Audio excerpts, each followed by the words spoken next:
Boa noite a todos. Eu sou Ana Maria e vou acompanhar todas essas conversas. É muito importante também pensar que essa é uma exposição que leva a gente para diferentes momentos da história do país. Então, ela tem esse fôlego documental, mas não por isso a gente da equipe que fez e está fazendo Arte Veículo gostaria que ela se encerrasse, né, em narrativas que não se abrem para outros diálogos, até porque o nosso país tem essa característica meio engraçada, que ele devolve a gente para características, para vivências, para estados de construção e desmonte que se repetem, né? Passam os anos e a gente volta a viver situações parecidas. Durante a montagem aqui da exposição, eu ouvi uma história bem engraçada de um monitor, dizendo, um montador que estava trabalhando aqui na montagem, dizendo assim, puxa, mas olha ali aquele jornal do Três Nós Três, ele estava se referindo a essa obra. Ele está falando de uma escassez de carne nos supermercados. Gente, está parecendo a escassez de gasolina que teve o mês passado. Então, ou seja, vamos aproveitar, esse é um pouco um convite, uma provocação aqui que eu gosto muito de tentar levar ela a sério durante todo o projeto, desde a pesquisa, a publicação do livro e agora a organização dessa exposição, que todo o projeto é um mote para novas conversas e novas reflexões serem vividas. O projeto também se aproxima, né, de imaginários e de ações presentes, mas como uma construção mesmo. Ele não se abre só para isso, mas ele entende que ele pode cultivar esse lugar, né? Um lugar de reflexão sobre os discursos, as brechas dos discursos, as cooperações, os lugares para o pensamento crítico e experimental existir. Então, é muito interessante pensar que, nesse formato de conversa, que não só no formato de uma exposição, que já define lugares confortáveis e fixos para as coisas no espaço, o formato de conversa ele é generoso com a gente no sentido dele rechear as obras, aquilo que a gente olha como arte, aquilo que a gente olha como algo que conquistou um lugar na história, e a gente devolve essas coisas para o terreno das histórias, das trajetórias vividas, das negociações, das parcerias, daquilo que só pôde existir porque alguém se relacionou com outra pessoa. Então, essa é a primeira de uma série de conversas em que eu gostaria muito que essas relações aparecessem, essas histórias aparecessem, e, sobretudo, o contexto dessas histórias pudesse ficar claro para a gente que está aqui participando desse encontro. Por que eu falo que o contexto é importante para a gente? Porque passa o tempo e, se tiver algum millennium aqui na plateia, vocês vão concordar comigo que a ideia de mídia, a ideia, tanto do ponto de vista tecnológico, quanto político, quanto estético, ela muda muito quando passa o tempo. Se você perguntar o tipo de maquinário, o tipo de desafio que se apresentava para quem queria fazer vídeo nos anos 80, é totalmente diferente do tipo de facilidade, de disponibilidade, de coloquialidade que qualquer pessoa que tem um celular pode usufruir, né? Pode usar esse tipo de oferta hoje para se expressar. Então, eu acho que o jeito de organizar essas falas será um conjunto de 3 encontros distribuídos até dezembro, que é quando a exposição se encerra. Hoje a gente está inaugurando com Manga Rosa e Sandra Kogu, para quem está chegando, fazendo uma espécie de volta aqui, de elipse. E o recorte aqui tem muito a ver com um momento, então, se eu estou falando de contexto, eu vou diretamente falar de um momento em que o grupo existiu de 78 a 82, estou certa?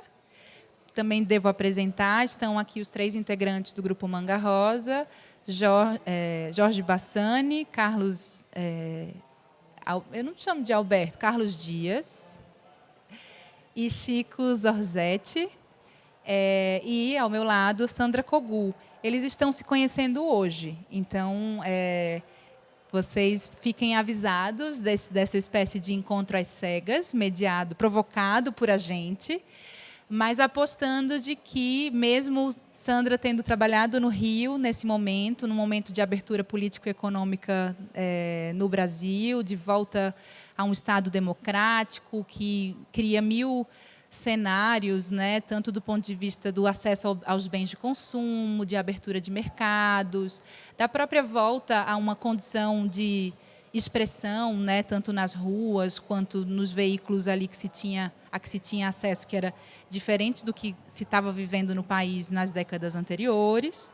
Então, Sandra vive isso no Rio, Manga Rosa vive isso em São Paulo, também usando de mídias para se expressar diferentes, e meu pontapé inicial aqui para essa conversa, que a ideia mesmo é que seja uma sessão de relatos, uma sessão de memórias, seja que em ambas as falas apareçam os contextos e as motivações para esses trabalhos, alguns dos quais estão aqui em exposição. Sandra participa da exposição com videocabines São Caixas Pretas e Parabolic People, e Manga Rosa participa da exposição com sinalização deformativa, que foi uma intervenção site-específica aqui em toda a sinalização interna do Sesc Pompeia durante a primeira semana da mostra, e com Ocupe, se vire, que é um outdoor, que está montado em cima da lanchonete aqui do Sesc, numa versão reinterpretada, digamos assim. Então, eu passo a palavra primeiro a Sandra, agradeço imensamente a disponibilidade para esse encontro e convido vocês a participarem ativamente desse encontro, formulando perguntas e comentários. Eu gostaria de deixar eles para o final, só para a gente conseguir vencer um tempo que parece longo, mas eu imagino que ele pode virar um tempo disputado aqui. Tá bom? Então, deixo perguntas para o final e Sandra começa e depois é seguida pelo Manga Rosa. Muito obrigada. Tá, só para eu entender. Então, eu falo um tempo, aí eles falam um tempo e depois a gente abre para perguntas. Eu achei que você ia ficar fazendo um monte de perguntas para a gente. Não, tudo bem. Eu falo a beça, mas aí, se você quiser interromper com perguntas e também me avisar, olha, está na hora de passar para eles. Porque eu estou só ouvindo a tua apresentação. É interessante, porque, na verdade, eu acho que são épocas um pouco diferentes. A gente até acha que na conversa vai descobrir pontos em comum ou não, que você talvez já saiba, mas... porque as videocabines foi um projeto que começou quase 10 anos depois, começou em 88. Mas, enfim, eu vou explicar, eu vou contextualizar, como você falou, vou explicar um pouco o percurso, e se você achar que seria mais interessante pegar por tal ou tal lugar, você, por favor, me pergunta. Tá bom assim? Já peguei um microfone, porque como está sendo gravado, a minha pergunta também fica... registrado. Audível. Tá bom. Então, vamos lá. Nos anos... sei lá, quando eu tinha... Eu comecei a fazer vídeo, parece, agora falando, parece que isso tem mais ou menos uns 450 anos, porque já aconteceu tanta coisa, já mudou tanto, que realmente não parece que foi só do final dos anos 80 para cá. Mas... naquela época, é uma época pré-digital. E o que acontecia? Assim, eu me lembro que meu sonho era fazer cinema, eu não tinha como fazer cinema, não conhecia ninguém, não tinha menor, não tinha acesso a nada. E vídeo era um negócio que ninguém sabia o que era. Que alguém tinha uma câmera, era uma coisa muito vaga. E eu me lembro de pensar assim, puxa, vídeo parece ser algo que tudo ainda vai acontecer, que era um pouco a minha situação. Eu era nova, eu estava começando, e aquilo me interessou por parecer ser um terreno assim muito ainda virgem, inexplorado. Nesse momento, tinha pouquíssima gente fazendo, principalmente no Brasil, a gente não tinha acesso a nada. E eu me lembro, a primeira vez que eu vi no Vídeo Brasil, o susto que eu levei e a alegria de ver que tinha pessoas de outros lugares que estavam pensando aquelas coisas e fazendo aquilo que parecia. Eu tinha a sensação que eu era sozinha, sabe? Era muito ainda tudo muito frágil. E tinha um debate que era assim, as pessoas fazem os vídeos e aí eles vão passar aonde? O que acontece com esses vídeos? E existia um grupo de pessoas, o Olhar Eletrônico, gente que está aqui nessa exposição, que falava a gente tem que conseguir espaço na televisão, os vídeos têm que chegar na televisão. E eu pensava assim, não tem nada a ver passar isso na televisão, não combina. Eu acho que o vídeo devia passar num lugar assim, que a pessoa sentasse, escuro. É uma coisa curta, muito concentrada, devia poder entrar nessa bolha e ver aquilo ali e continuar depois com o seu dia. E aí eu comecei a pensar nessas cabines, que seriam cabines como de serviço, assim, que nem você tinha cabine para tirar dinheiro, para tirar foto e tal, você teria cabines para ver vídeo. E aí eu comecei a fazer essas cabines. Aí, fazendo essas cabines, eu pensei assim, puxa, ia ser legal criar uma rede. Podia ter cabines de gravação e cabines de projeção. Porque tinha um negócio que me incomodava muito na época, que era o seguinte, a tecnologia era muito inacessível, só tinha televisão, e eu tinha esse sonho assim, de reverter. Se quem decidisse o enquadramento, o que vai falar e tal, fosse a pessoa que está sendo filmada e não a pessoa que está filmando. Porque eu achava muito assim, só numa direção. A gente consumia essas imagens só nessa direção, de passivamente. Tal. Tudo isso, hoje em dia, parece maluco, mas tem que pensar que já foi assim. Aí eu tive essa ideia de fazer essa rede, que era o seguinte, eram indivíduos, pessoas que não se conheciam, que travavam um contato individual através da tecnologia, que é um negócio que a gente faz hoje o dia inteiro, todo dia e tal, mas que na época parecia uma coisa estranha. E aí eu comecei a criar essa rede de cabines. E eu ficava na rua com a minha cabininha, e a pessoa entrava e ela tinha 30 segundos, que era um tempo assim, teórico, né, assim, simbólico, para ficar ali sozinha com a câmera e fazer o que ela quisesse. E depois aquilo ali também era visto na intimidade de uma cabine e tal. Esse projeto virou uma instalação que até foi mostrada aqui no MIS, e aí eu recebi um convite de um centro francês que, na época, estava querendo pesquisar novas linguagens. E o diretor desse futuro centro viu essa instalação e falou assim, vem cá, você não gostaria de fazer isso no mundo inteiro? Aí eu pensei assim, na hora eu falei assim, sei lá, acho que não daria certo. Não tenho a menor ideia se isso funcionaria em outro país e tal. Aí depois eu pensei, Sandra, você é um idiota, né? Pô, o cara está te oferecendo. Aí eu mudei um pouco de ideia e falei, eu acho que eu podia experimentar. Mas aí eu fiz uma viagem para falar do projeto. E aí eu reparei o seguinte, quando eu chegava assim, em São Paulo, saía do Rio, as pessoas falavam, legal, mas isso só no Rio, porque São Paulo as pessoas são muito mais apressadas e não vão topar. Aí eu cheguei na Argentina, eles falavam, isso são os brasileiros, entendeu? Cada lugar parecia que só podia ser... Aí eu falei, sabe o quê? Eu acho que é capaz disso funcionar. E aí eu instalei essas cabines em 6 grandes cidades no mundo. Além do Rio, foram Paris, Nova York, Dakar, Moscou, Tóquio... Paris... Está faltando um. Espera aí. Rio, Paris, Nova York, Dakar, Moscou e Tóquio. 6. Eu chegava no lugar com a minha cabine, que era 2x2 e tal, o equipamento, e convidava as pessoas para entrar e fiz essa série que se chamou Parabolic People, que era uma mistura disso tudo que eu fui fazendo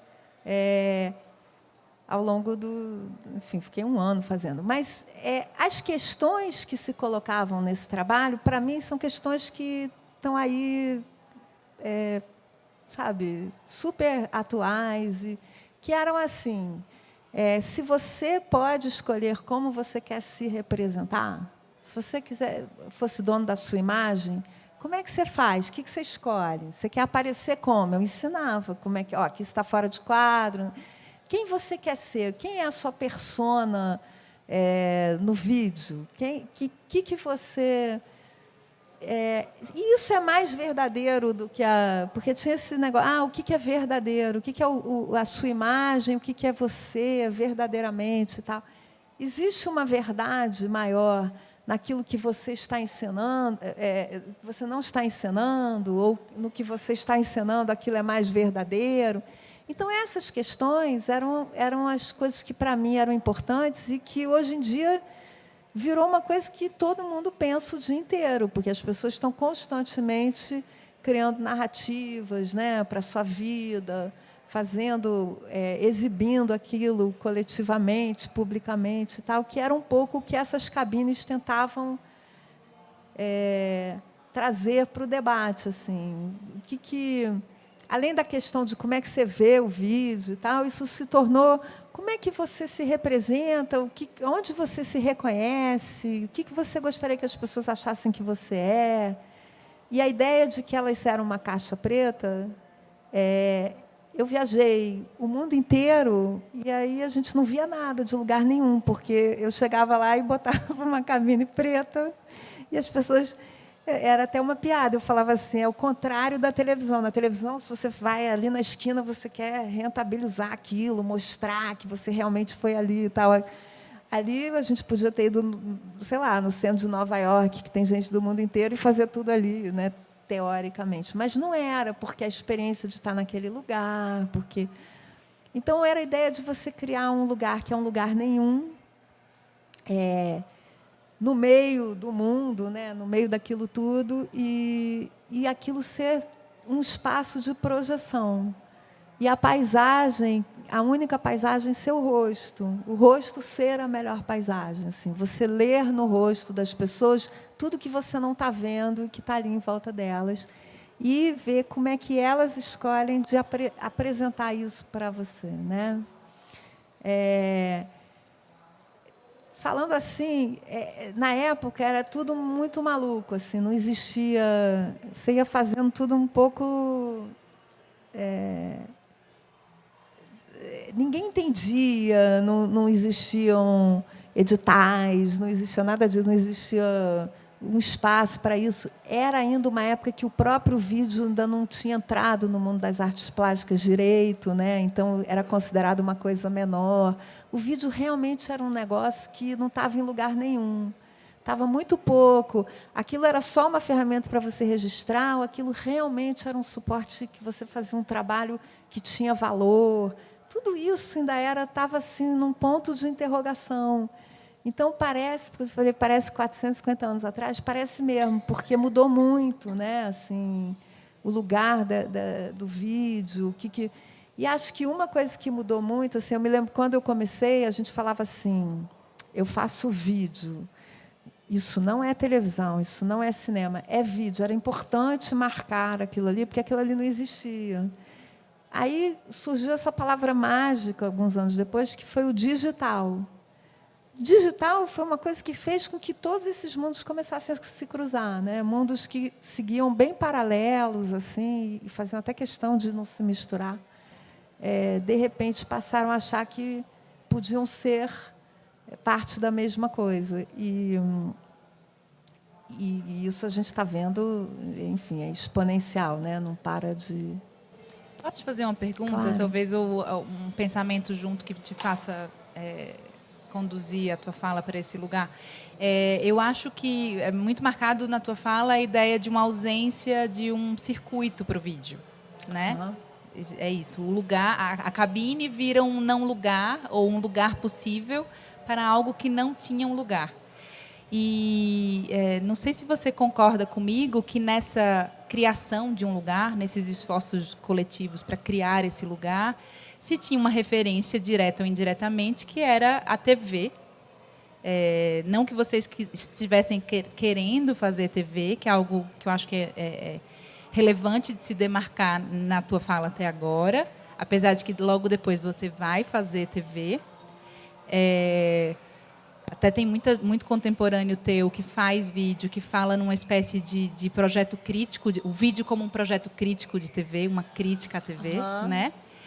E aqui, se você pensar até a ideia de autorrepresentação que você colocou até agora, talvez ela, antes de falar, de permitir que essas pessoas que entrem na cabine se representem, talvez ela já funcione com um sentido crítico quando ela mostra para essas pessoas que elas têm as suas representações feitas de forma controlada nos discursos televisivos, né?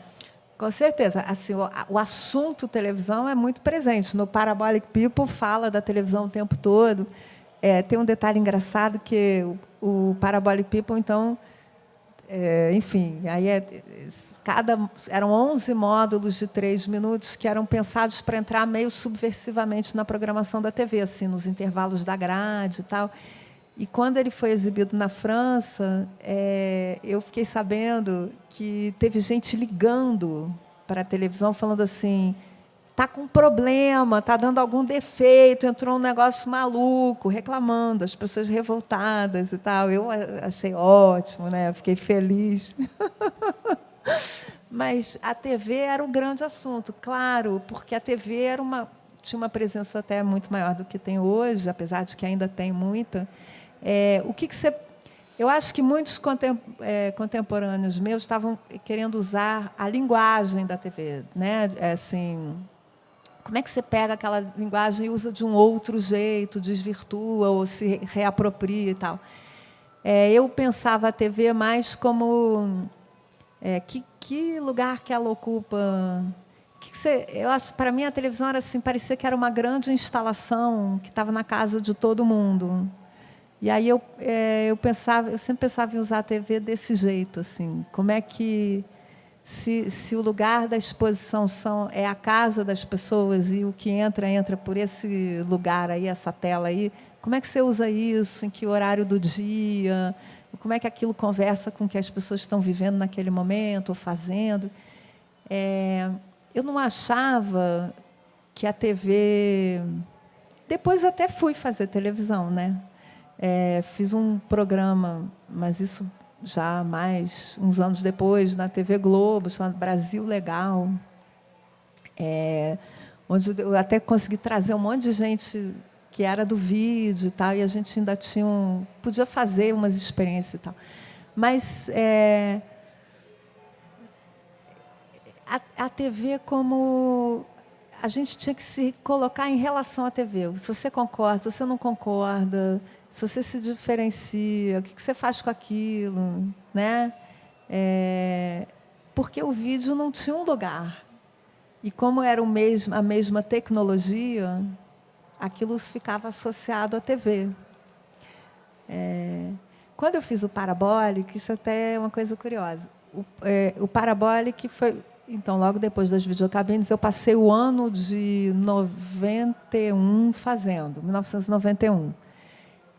Esse lugar que eu inaugurei, era um castelo na França, que você ia como artista residente, e nos subterrâneos, assim, no subsolo, eram as ilhas, os equipamentos e tal. E foi a primeira vez que apareceu o digital. Então, eles tinham um equipamento, a fita, chamava D1 ou D2, era um negócio desse tamanho. Você pegava, assim, pesada, botava na máquina, e era digital. Então, foi a primeira vez que dava para você copiar uma imagem e ela ficar igual, ela não ficava um pouquinho pior.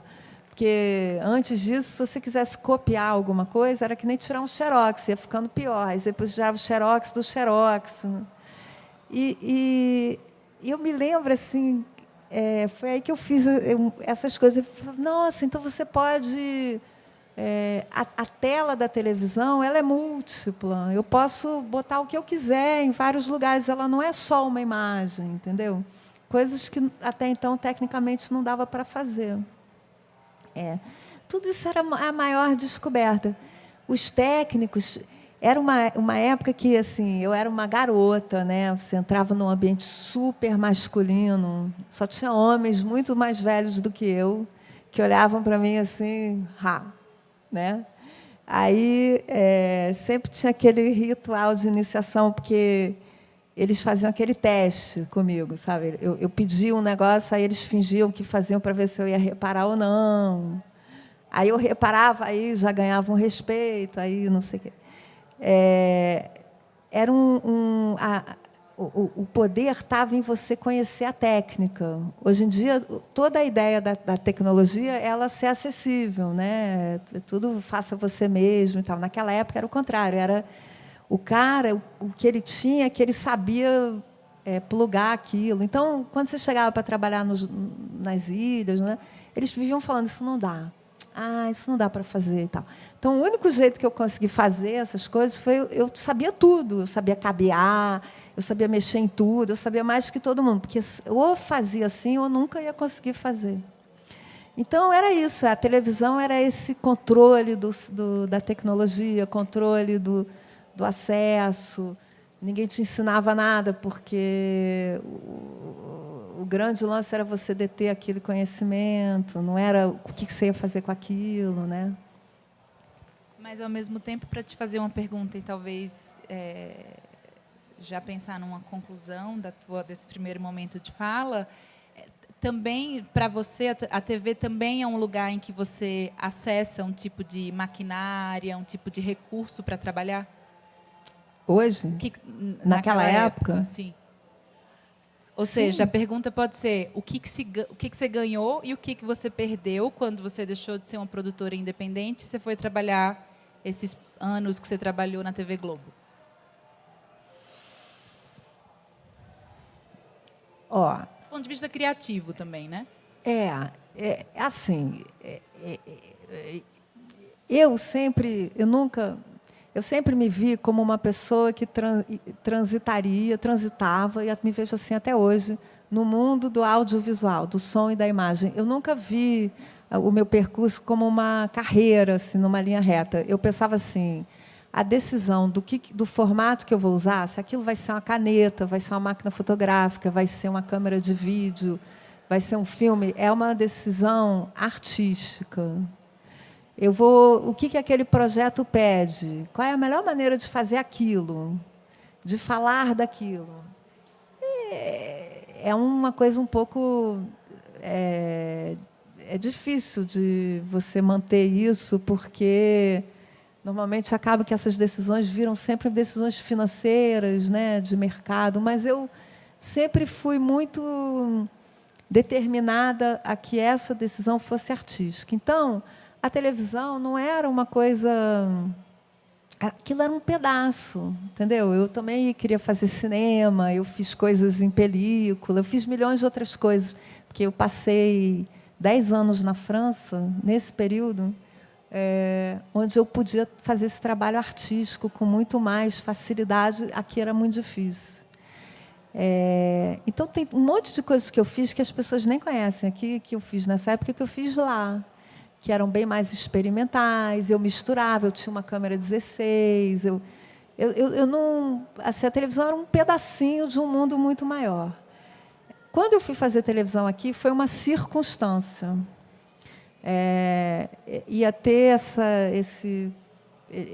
me chamaram, eu ia poder ter uma liberdade bem grande até para a época, reunir as pessoas que eu artisticamente me relacionava, gostava, que era meio a minha turma, assim, sabe?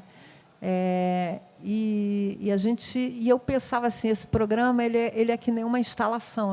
Cada programa era assim, por exemplo, a gente pegou... na época, você fazia um negócio via satélite. Tem gente que vai lembrar disso. Quando tinha uma notícia importante, aquilo entrava via satélite, ao vivo, via satélite. Coisas importantíssimas. Aí a gente pegou o satélite, que era um negócio caríssimo, para as pessoas conversarem assim, entre o interior do Ceará e o interior do Rio Grande do Sul, pessoas que nunca mais tinham se visto, falava, cortou o cabelo, entendeu? Então, tinha um negócio que era você pegar aquilo ali para fazer um negócio que não era o jeito de usar. Mas foi um momento, assim, não foi... Depois eu logo saí. Quando eu entrei para fazer esse programa, eu falei assim, olha, eu vou ficar 1 mês, vou fazer só o primeiro. Aí eles falaram, é impossível, você não pode ser a diretora-geral de um projeto novo e fazer só o primeiro. Isso não existe. Aí eu fiquei 1 ano. E depois, no segundo ano, eu me mudei para a França e eu só vinha 10 dias por mês assim para fechar o programa. Então, assim, aquilo nunca foi... Era sempre muito circunstancial. Ah, dá para fazer isso aqui? Ah, então vou fazer. Mas não porque aquilo era uma carreira, está entendendo? É por isso que eu acho que minha pergunta tem a ver com o que artisticamente... o que é o que você respondeu. O que os lugares, as situações, as infraestruturas servem à pesquisa, né? São fundamentais. Como você falou, por exemplo, você não teria um satélite à tua disposição em outra situação. Não, e tudo, assim, por exemplo, você não tinha acesso a equipamento, né? Não existia ainda o equipamento. Então, para você aprender a mexer naquela máquina, você tinha que fazer alguma coisa que, no Brasil, em geral, você tinha que ir para alguma coisa mais comercial. Quando eu fui para a França, aí eu tive acesso a muita coisa para projetos artísticos e tal. Acabei até ficando lá por causa disso. Mas era muito mais... Ainda não tinha acontecido essa democratização dos recursos. Esse acesso, esse grande acesso que depois aconteceu nos anos 90, né, com o digital e tal, teve também o seu lado delicado. Teve um outro lado que tornou as coisas mais complicadas, porque, na verdade, depois eu fui dar aula na Escola de Belas Artes, lá na França, e eu falava aos meus alunos, gente, nossa, eu queria ser aluna, que nem vocês.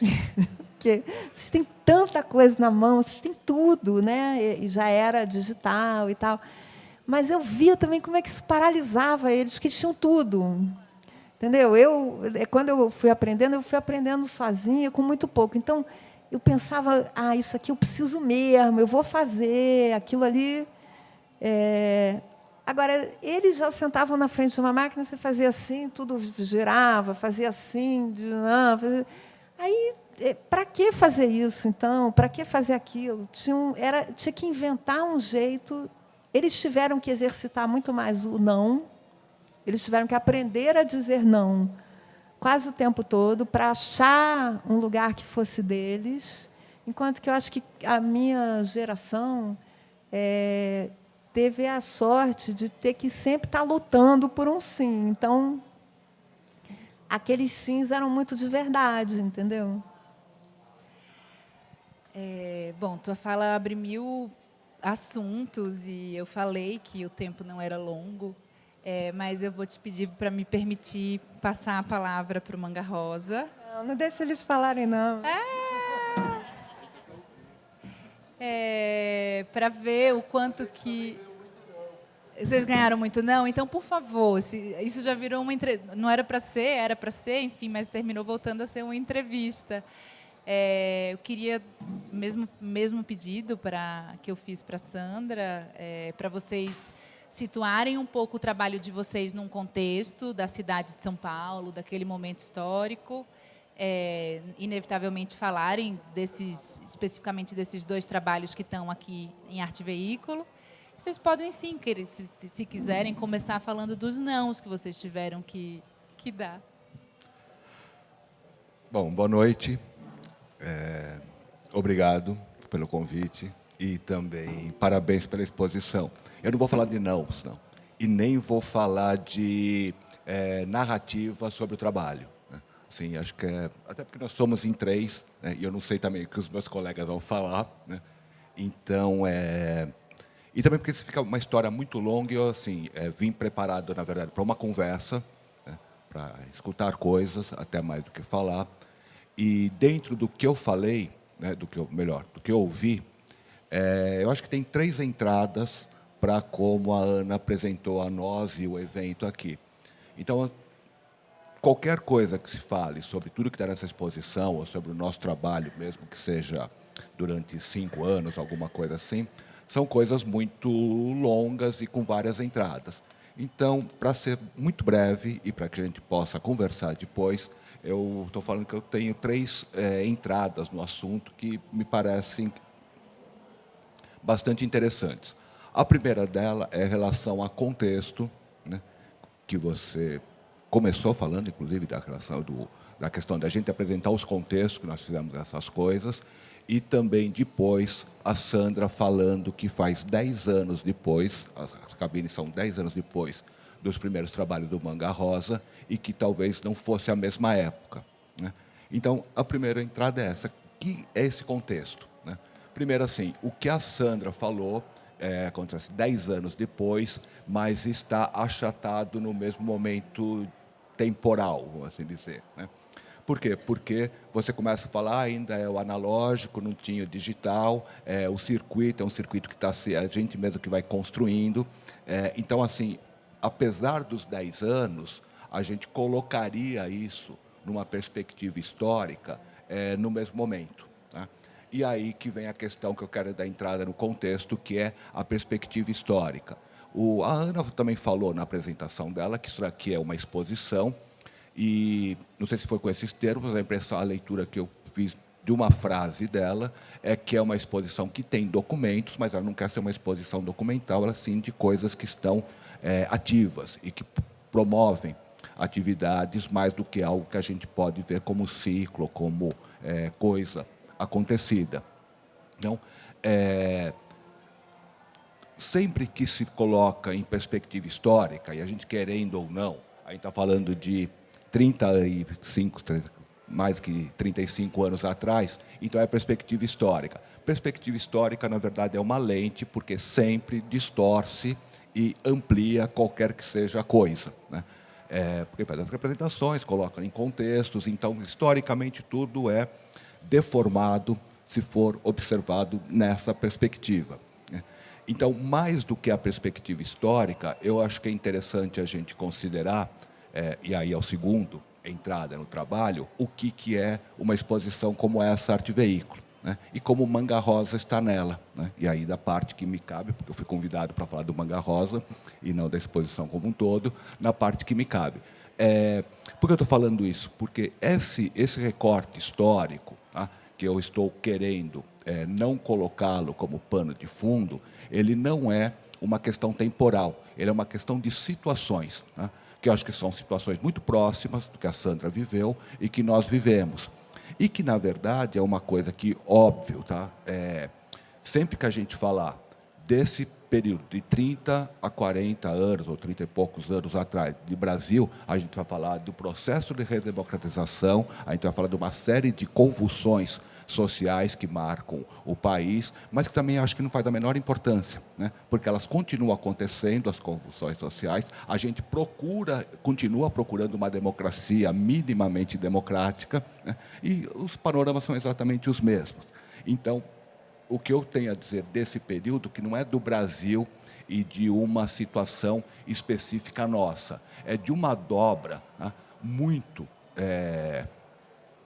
impactante, né, sobre as vidas das pessoas e as vidas das sociedades em geral, que talvez seja essa passagem para a tecnologia e seja uma passagem também para um outro tipo de ação de, podemos dizer, artistas, porque todos nós estamos falando de idades nós somos muito jovens, né? A Sandra provavelmente tinha 20 anos quando começou a fazer essas coisas, e nós tínhamos 20 anos quando começamos a fazer as nossas. Então, é gente muito nova, e então nem se coloca assim profissionalmente ou em termos de carreira como artistas. Então, como essas pessoas começam a fazer essas coisas, porque elas estão impactadas por coisas muito novas. E é muito engraçado porque essas coisas novas, e eu acho que isso que é importante nessa primeira entrada, cai no nosso colo, tá? Porque é a nossa geração, nós não fizemos essa opção, veio a gente. E o que eu falo dessas novidades? É óbvio, tá? Até hoje fica essa coisa meio irônica de que o tiozinho não sabe mexer no celular e o netinho sabe mexer no celular, né? Então tem sempre essa coisa que a geração anterior, que não viveu com a tecnologia, tem enorme dificuldade de lidar com ela, né? E nós éramos, na época, a geração que estava sendo impactada por isso, sem saber ainda, de fato, o que era. A gente tinha uma pontinha de um iceberg enorme. Então, nessas condições, que eu volto então, para a minha segunda entrada, que é falar da exposição, que a Ana e a equipe dela montou, que a questão é mídia. Veículo e mídia. E necessariamente, é muito engraçado isso, a gente vai fazer uma exposição, então, artistas que mexem na mídia.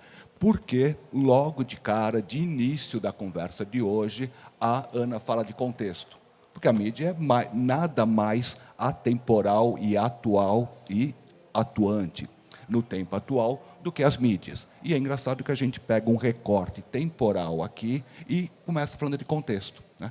Então, isso é muito engraçado, porque não é a questão histórica, é a questão de um determinado movimento que eu digo não o movimento artístico, cultural, mas movimento das coisas, da sociedade, da economia, da noção de Estado, da noção de capital e de tudo mais, que começa a ter umas distorções, uns acontecimentos muito estranhos, fazem com que a gente tenha que repensar os estamentos de se viver no mundo atual. Então, é muito engraçado que a exposição é arte-veículo, mas tem um friso muito claro, como talvez nenhum outro tenha. Se eu vou falar assim, fazer uma exposição sobre o oposto do mídia, o corpo, né?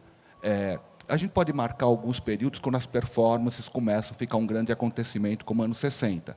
Mas aí sempre vai pegar alguém numa mesa como essa e vai falar, mas antes disso aqui no Brasil tinha o Flávio de Carvalho, antes disso tinha o Almada lá em Portugal, que a gente vai retomando, porque a gente nunca vai achar um V0, um patamar inicial. Para isso que acontece aqui, a gente não acha um marco específico, mas a gente acha uma série de acontecimentos que estão concentrados num determinado tempo. E eu acho que isso é a grande qualidade da exposição, e eu acho que é isso que ficou muito interessante até a participação do Manga Rosa.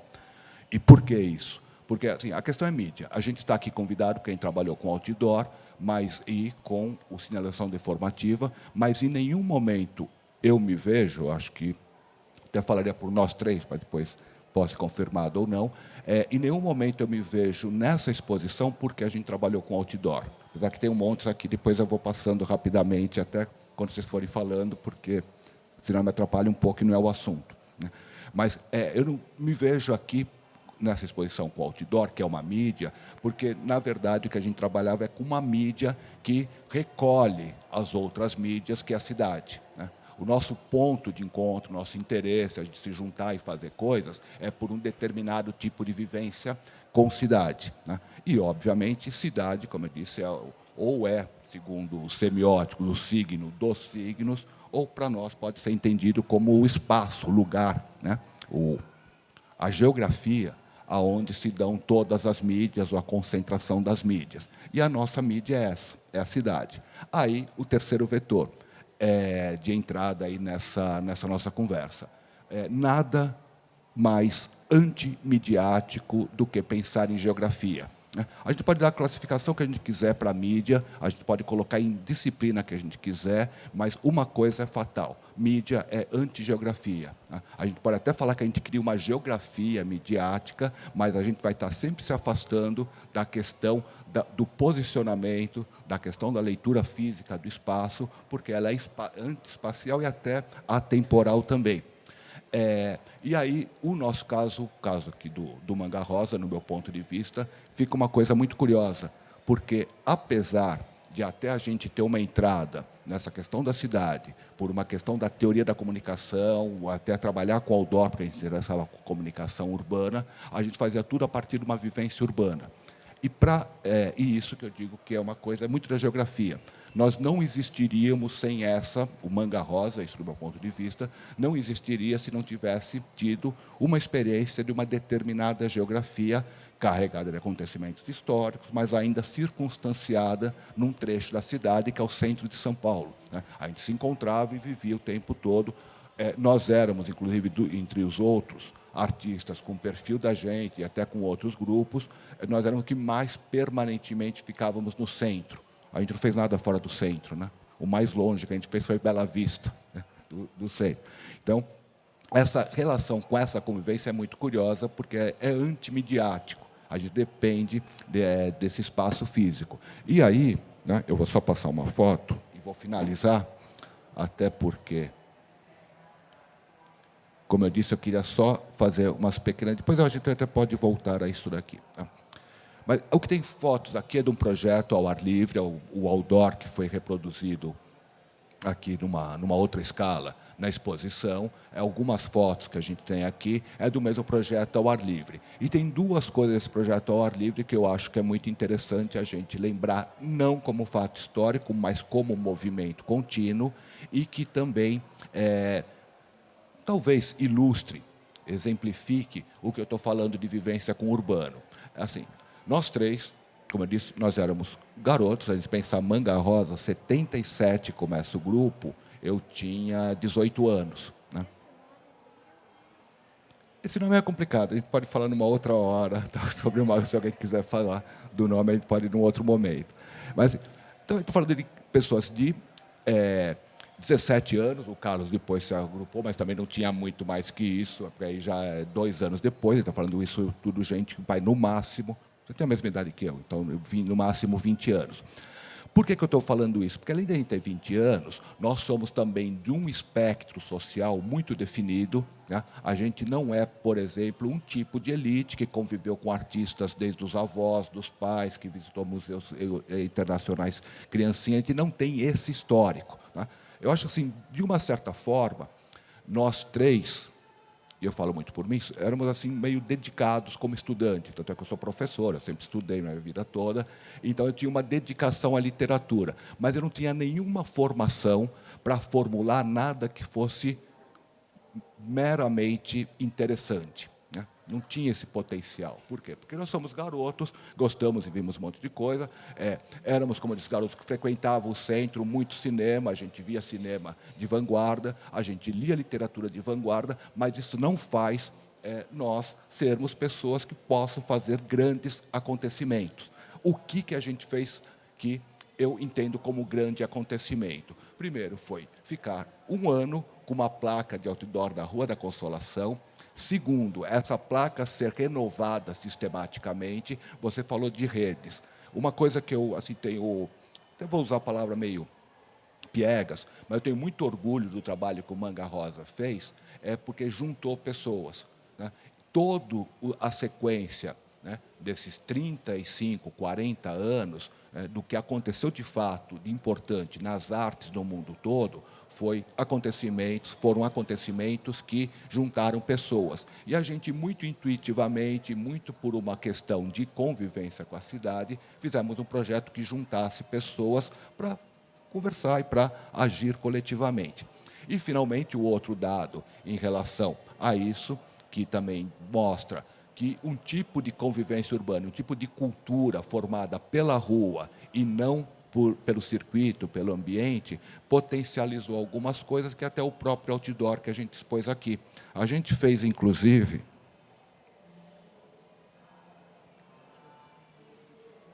uma marquinha para o evento aqui, né, que foi feito agora, tal, e ressaltando o Ocupe-se Vire, que são as 3 últimas palavras da poesia do Torquato que a gente usou. E é claro, é evidente, que quando nós, depois de fazermos um outdoor com o Torquato Neto, com o Ocupe-se Vire, a gente acompanhar toda a movimentação de ocupações, e não do ponto de vista simplesmente do ato de ocupar, mas da variação e da diversidade de conceitos que a ideia de ocupação gerou, nos deixa muito intrigado, né? Porque a coisa aconteceu, como eu disse, de uma forma muito espontânea, de conversas muito mais voltadas para como agir e estar presente na rua do que estar presente no universo artístico, cultural, e resultou em coisas que estavam muito afinadas, sem, como eu disse, não é uma precocidade nossa, é talvez uma precocidade do ambiente paulistano, que a gente convivia. Diferente até do Rio, mas é um tipo de congestão. E eu estou falando de geografia de vivência urbana, o que a gente vivia é uma cidade completamente colapsada. Ela continua colapsada, mas quando começa o declínio do centro, quando começa a fazer muito pouco sentido, né, pensar na cidade como um organismo, como uma matéria convivível e unitária, quando começa a degringolar essa ideia, é que a gente está presente. Então, também isso cai no nosso colo, do mesmo jeito que um tempo muito específico de mudanças cai no nosso tempo. Então, o que eu queria para pôr de conversa, para a gente conversar, são essas 3 questões. O contexto histórico, que não é demarcação histórica, é uma questão de processo. A segunda, questão que eu acho que é interessante, que é como a gente se enxerga enquanto midiático, enquanto utilizador de mídias, e essa coisa da geografia, que eu acho que é o que determina a maior parte, sempre, do meu ponto de vista, dos trabalhos que o Manga Rosa fez. Falando de geografia, e geografia de verdade, tá? Assim, espaço físico, convulsões sociais e alguém presente nisso para poder subjetivar. Posso passar? Boa noite. Antes de mais nada, eu gostaria de agradecer a oportunidade criada pela Ana com essa exposição. A sua equipe maravilhosa, cheia de garra e paciência. Ao SESC, por abrigar essa ousadia proposta pela Ana. Tá? E eu gostaria de prevenir duas coisas. Né? Assim, existe uma imagem que está ali numa comédia antiga, grega, de Aristófanes, As Nuvens, né?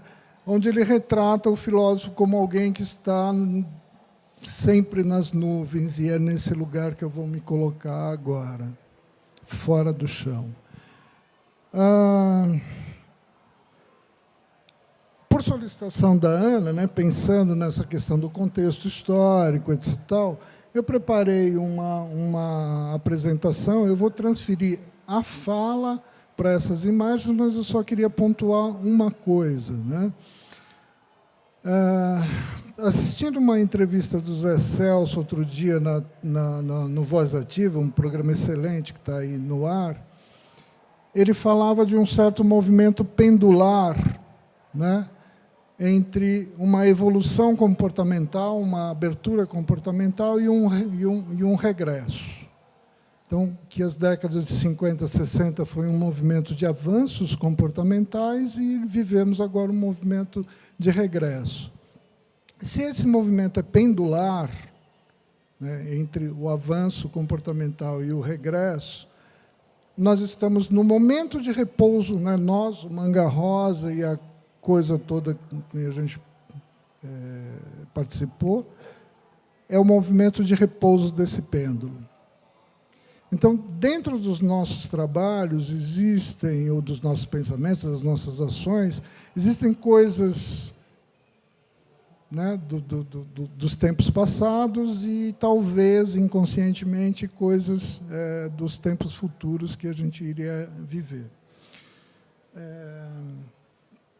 Dá para soltar? Ou... Ok, tá. Pode ir direto, sem parada. Tá? É uma coleção de imagens, na verdade, isso é um storyboard de um vídeo que eu quero fazer algum dia, e essa seria a entrada justamente tentando contextualizar nessas imagens tudo que a gente vivenciava naquela época, ou quase tudo, algumas coisas que a gente vivenciava naquela época, que chegavam até nós, né? As informações que, digamos, esse caldo de cultura que nos formou, nos conformou e que nos animou a fazer as coisas todas. Tá? Pode passar continuamente, tá? Não é uma coisa. São imagens que eu colhi da época, pensando, né? E que fazem alusão ao contexto que nos formou, com o qual. Grosso modo, a gente podia falar que foi a contracultura ou a anti-arte, era o caldo de cultura que existia na época em que nós, com 20, 18 anos, resolvemos sair para a rua intervir nesse cenário cultural. Uma outra advertência que eu quero fazer, e agora é que eu vou para as nuvens, de todos os trabalhos, a gente vivenciou e propôs trabalhos, eu estou aqui do lado do coração, da mente, do motor do Manga Rosa, que é o Chico. a gente vivenciou muitas coisas e, portanto, seria difícil, né, pontuar. Então, eu vou, desses trabalhos que foram selecionados para participar da exposição, eu vou pontuar uma única ideia, e é uma ideia que está morta, é uma ideia que não circula mais, que nesse movimento pendular de retrocesso comportamental, essas ideias morreram, elas não circulam mais. Então, ela é uma ideia estranha, ela é uma ideia que, às vezes... e a ideia, né, de colocar novamente esse conceito em circulação nasceu de um triálogo, de uma conversa entre 3 pessoas, eu, Maíra Vaz Valente e Patti Bartucci, a quem eu vou dedicar essas falas, tá bom?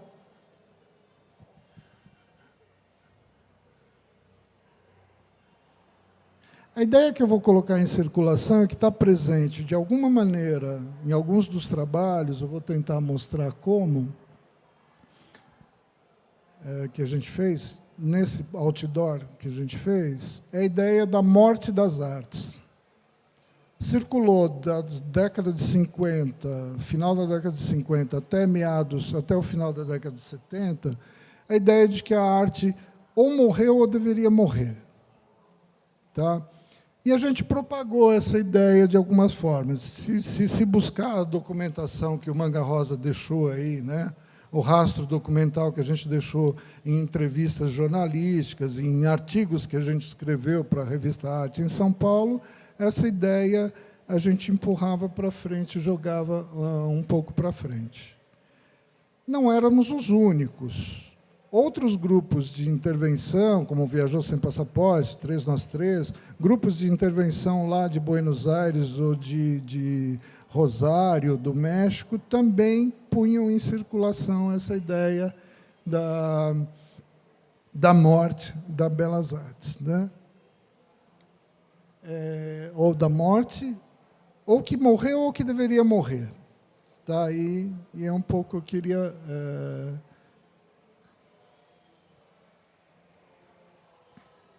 Aqui, assim, nessas imagens que a gente está mostrando, é um pouco o processo de produção, de criação do outdoor.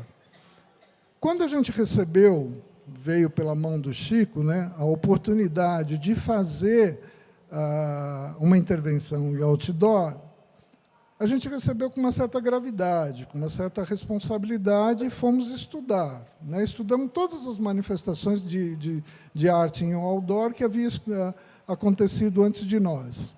Marcelo Nietzsche, em Curitiba, os alunos da FAAP na Consolação, em cima do Bar Riviera, a mostra do Paulo Bruschi, no Recife, os cartazes de Chic Show, os Lambi-Lambi, a Rosta, né, a agência publicitária soviética, enfim, a gente perpassou, ao nosso modo, naquela época, por todas essas coisas, para conceber uma ideia do que seria esse Manga Rosa ao ar livre, do que seria essa intervenção no outdoor.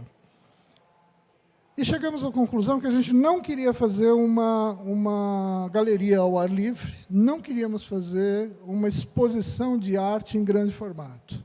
A gente queria produzir contra-informação. Não sabíamos muito bem como, não sabíamos o que queríamos, né? E foi um processo de experimentação. Então, surgiu esse primeiro outdoor, que nasceu de leituras diversas, né? A frase foi apropriada, em primeiro lugar, de um cartaz do Oficina. A frase do Torquato foi apropriada de um cartaz do Oficina. Depois eu me lembrei que eu tinha o livro editado pelo Ali Salormão, e fui conferir a frase como era, e a gente... E já naquela época, o Zé Celso estava em debate com o Silvio Santos pela preservação do teatro. Então, já era uma questão de ocupação de espaço e como ocupar esse espaço, que a gente se apropriou, ampliou, modificou e difundiu como uma espécie de chamamento, como uma espécie de...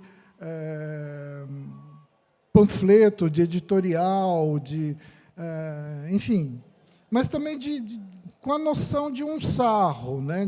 Com a noção de que a gente estava brincando com a mídia publicitária, com o espaço urbano, que a gente estava introduzindo um coágulo nesse circuito de informação, interrompendo esse circuito de informação. A gente deliberadamente escolheu a placa, em agir sempre sobre uma placa, num ponto que a gente escolheu, a gente determinou para os patrocinadores, falou, vai ser aqui. Tá? E sempre com essa ideia de vamos produzir uma contra-informação, vamos produzir... Né? Esse primeiro outdoor, ele não teve uma grande repercussão midiática, nem o alcance foi pequeno. Então, a gente decidiu contratar uma assessoria de imprensa, sugerir ao patrocinador que contratasse a assessor de imprensa. Nós produzíamos os press releases, dirigíamos as mensagens, porque a gente queria institucionalizar essa placa, esse outdoor, como um espaço midiático para as artes. Tá? E a imprensa comprou. Né? As folhas culturais saíram dizendo a arte independente no espaço da propaganda, pronto, estava institucionalizado o espaço. O espaço se punha perante o público e os artistas e o meio artístico como um espaço artístico. O circuito oficial das artes sempre torceu o nariz, mas aceitou discutir, aceitou criticar, portanto, aceitou. Tá? Mas, ao mesmo tempo em que a gente institucionalizava esse espaço como um espaço de arte, a gente submetia as obras recebidas, a gente deliberadamente não estabelecemos nenhum critério de seleção, todos os trabalhos enviados seriam expostos, salvo chuva, salvo engano, e a gente manteve o ciclo de trocas usado pela mídia da propaganda. Então, a cada 15 dias se trocava uma obra. Uma das coisas que pertencia à nossa fala, e a gente discutia muito isso, é a capacidade que o espaço urbano, que a cidade tem, de produzir indiferenciação, né, de produzir uma certa zona cinzenta onde as mensagens se perdem, a mensagem individual ela se perde, né? Dentro dessa massa urbana de milhares de imagens ou de informações circulando simultaneamente. Acaba produzindo uma espécie de indiferenciação. E a gente abusava disso, né, desse poder que a cidade tinha de produzir indiferenciação, submetendo aquelas obras, né, a um processo de substituição contínua a cada 15 dias, que produziu também um efeito de indiferenciação. O pessoal do Viajou Sem Passaporte, eles fizeram uma pesquisa de recepção, né, do evento, que eles produziram dentro do nosso evento, e o que fica mais evidente nesse registro da recepção é essa indiferença. Né? O homem comum, esse homem da multidão, que ele próprio é indiferenciado no circuito da multidão, todo mundo conhece o personagem do Baudelaire ou do Edgar Allan Poe, né, o homem da multidão, esse homem que se dilui, que perde a sua identidade, que perde a sua individualidade nesse corpo coletivo chamado multidão. Então, é com esse homem indiferenciado que a gente dialogava, produzindo indiferenciação da mensagem. Então, de certa maneira, a gente acreditou que, dessa maneira, estávamos produzindo contra-informação, anti-arte, e indicando, né, esse terreno do além da arte, explorado, né, que decretava a morte da arte, que pensava a necessidade da morte da arte. Como eu disse, é uma ideia que sai de circulação, ela circula entre o final dos anos 50 até o final dos anos 70, com meados dos anos 80. Há registro de grupos ainda propondo esse fim da arte, esse fim do sistema da arte, essa morte do sistema da arte, e depois ela sai de circulação completamente para ser substituída por ideias, por outras ideias, por outros conceitos, por outras dinâmicas de coisa. Então, o que eu queria pontuar, né, era exatamente isso, né? O que motivou não só a nós, do Grupo Manga Rosa, mas outros grupos de intervenção e outros artistas, em Nova York, em Berlim, em Barcelona, em Buenos Aires, em Rosário, em São Paulo, no Rio de Janeiro, a propor, né, esse fim das artes, o fim do sistema da arte, ou propor essa morte da arte. O que se queria com isso? O que se vai se matar alguma coisa, o que vai nascer num lugar, ou o que vai se plantar num lugar. Então, o que eu deixo como pergunta e provocação é exatamente essa pergunta, né? O que motivou, não só a nós, mas uma coleção de artistas. Se alguém tiver curiosidade de consultar o catálogo da mostra Perder la Forma Humana, ele registra vários desses momentos em que grupos de artistas estão propondo o fim da arte. Numa equação que é mais ou menos assim, né? Sem obra, sem artista. A imaginação liberada. É mais ou menos essa equação que se monta, e o que eu deixo para debate, para conversa, é essa pergunta. O que motivou esse desejo de matar essa tão preciosa arte?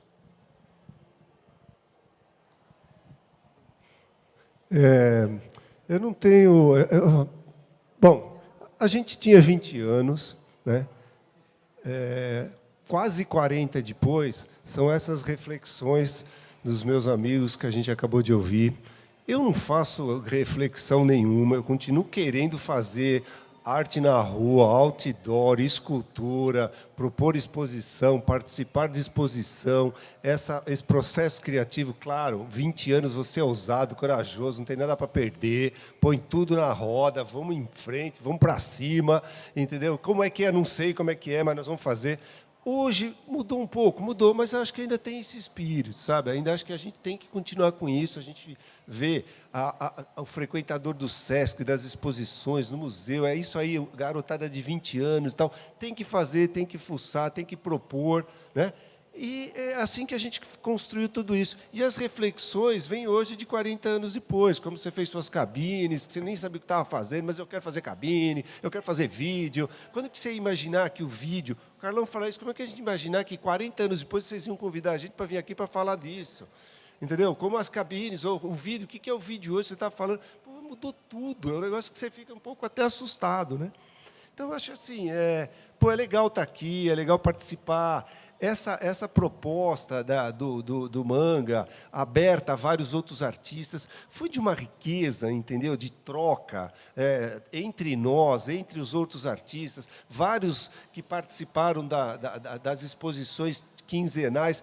Pô, Alex Valauri, o cara que trouxe o grafite para São Paulo e explode no mundo, sabe assim? Foi muito legal encontrar esses caras. Isso que foi uma super escola da gente, né? Onde a gente aprendeu, onde a gente conviveu, trocou.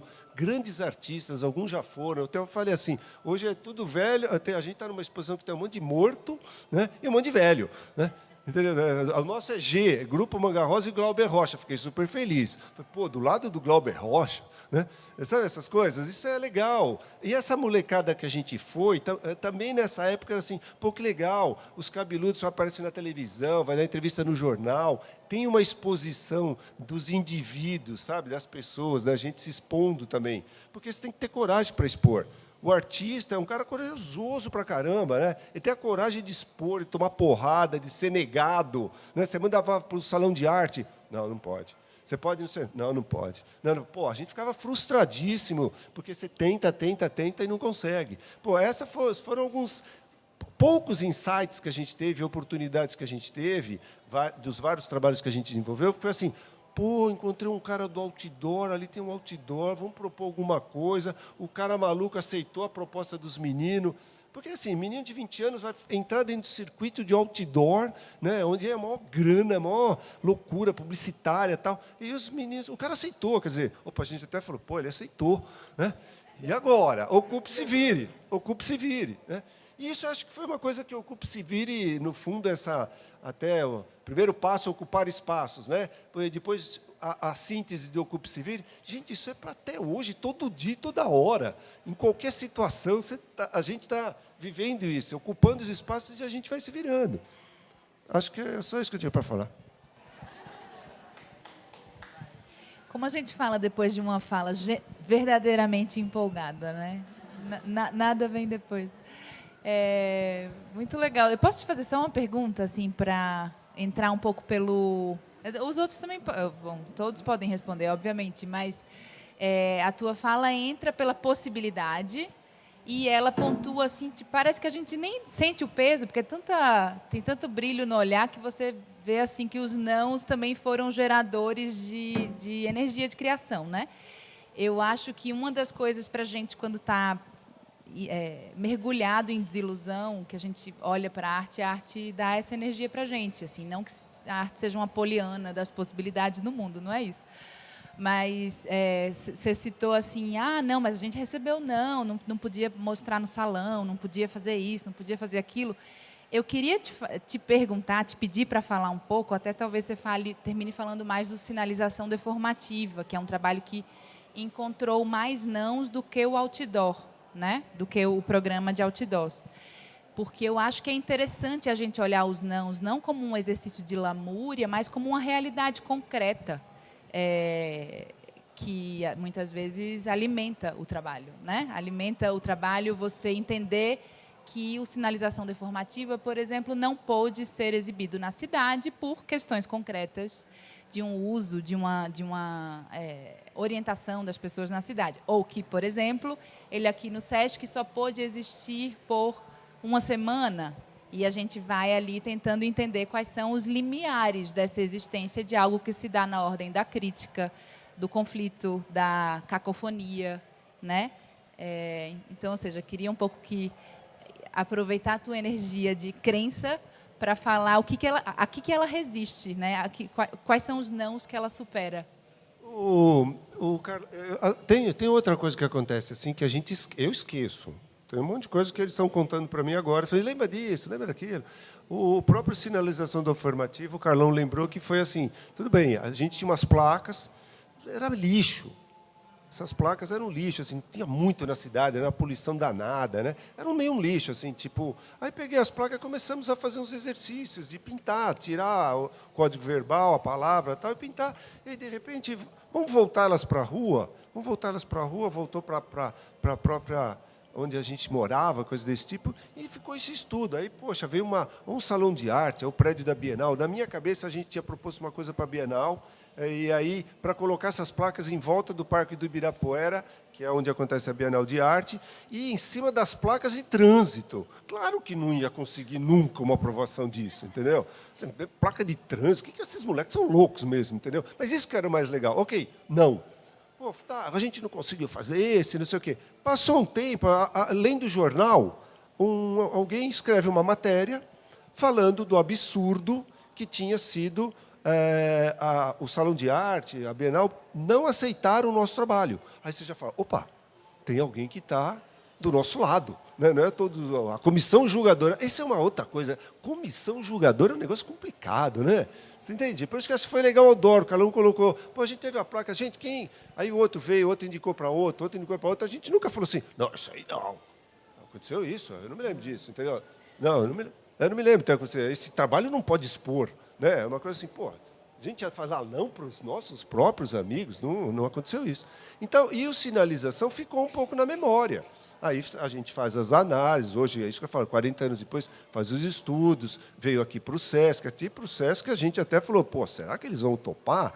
Porque é que, não sei se as pessoas, é que ficou muito pouco tempo no ar, né, aqui. Então, a sinalização, assim, lanchonete, teatro, toda a comunicação interna do SESC, na rua do SESC, virou a cor, amarelo, vermelho e tal. Ficou pouco tempo, a gente registrou, mas o SESC topou, valeu, acho que é uma coisa de dar uma retomada. A gente discutiu muito se vale a pena fazer, não vale a pena fazer, mas está feito, foi feito, agora tem umas fotografias. Então, e a gente fez, 40 anos depois, mais um ensaio em cima do Deformativa, mas com a comunicação interna dentro do SESC.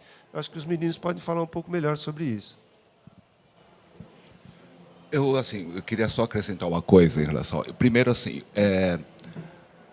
esse mecanismo de se inscrever num salão, qualquer coisa do tipo, e receber um não, ele, assim, meio que uma trivialidade da vida de jovens artistas. Tal. Agora, no caso específico do sinalização deformativa, eu acho que nem... Assim, não faz nem sentido a gente ter entrado nesse círculo vicioso. Né? Não faz sentido a gente ter apresentado para algum salão. Né? Acho que a essência... E também, a gente está falando de nãos, a gente se lembra desse, eu não lembro de muitos outros, até porque a gente não tinha muito hábito de entrar em salões. Eu lembro de outros nãos marcantes, 2, 3, né?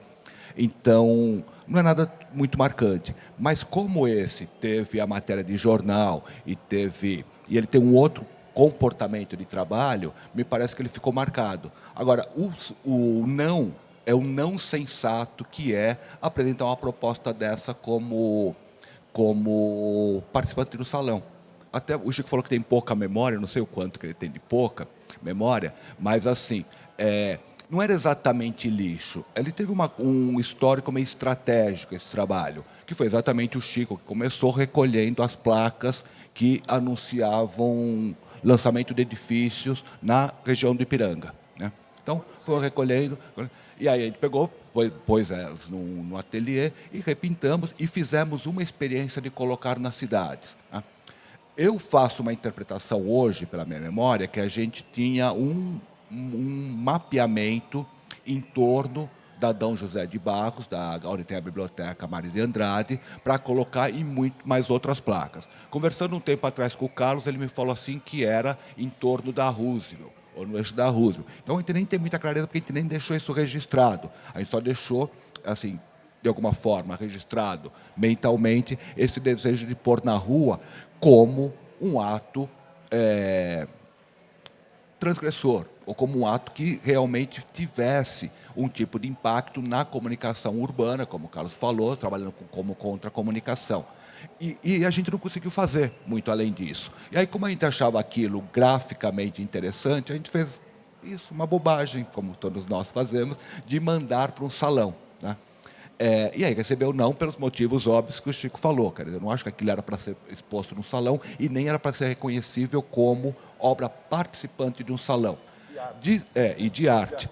E, de certa forma, também uma curiosidade entre nós aqui é que, quando a Ana veio e me convidou para a gente pegar e trazer esses 2 trabalhos, eu falei assim, eu preciso pensar no sinalização deformativa. Outdoor legal, tal, é uma imagem que a gente pode reconstruir. O sinalização a gente tem que repensar.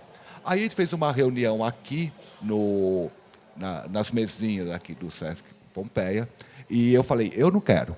Eu não acho que isso tem que ser exposto, porque é ilustrativo, é uma coisa. O Chico e o Carlos concordavam que fosse exposto. Lembra disso, Bia? Aí, como era 2-1, por isso que a gente ficou em 3.